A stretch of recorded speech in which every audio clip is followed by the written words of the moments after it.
this is not a fulfilling life. It's fulfilling from the sense of accomplishment, but it's not fulfilling from a sense of like the deepest, places of your heart. I think it's kind of funny. I think, I think I said something after the Byron this year about like, it feels like you work your whole life to celebrate winning a tournament for like a few minutes. It only lasts a few minutes, that kind of euphoric feeling. And to win the Byron Nelson Championship at home, I literally worked my entire life to become good at golf, to have an opportunity to win that tournament.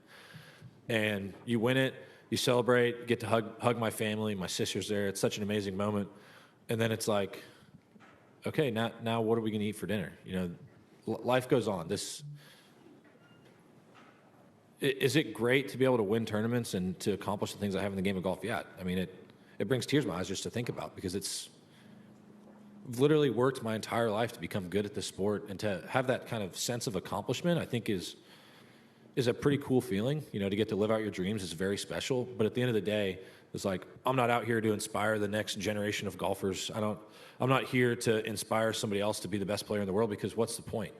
This is not a fulfilling life. It's fulfilling from the sense of accomplishment, but it's not fulfilling from a sense of like the deepest, places of your heart. There's a lot of people that make it to what they thought was going to fulfill them in life, and then you get there and all of a sudden you get to number one in the world, and then they're like, what's the point?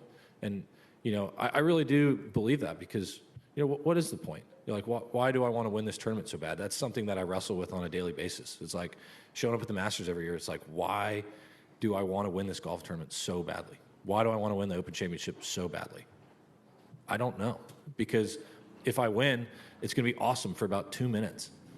And then we're going to get to the next week, and it's going to be like, hey, you won 2 majors this year. How important is it for you to win the FedEx Cup playoffs? And it's just like, we're back here again, So we really do. We work so hard for such little moments. And, I'm kind of a sicko. I love putting in the work. I love being able to practice. I love getting out to live out my dreams. But at the end of the day, sometimes I just don't understand the point.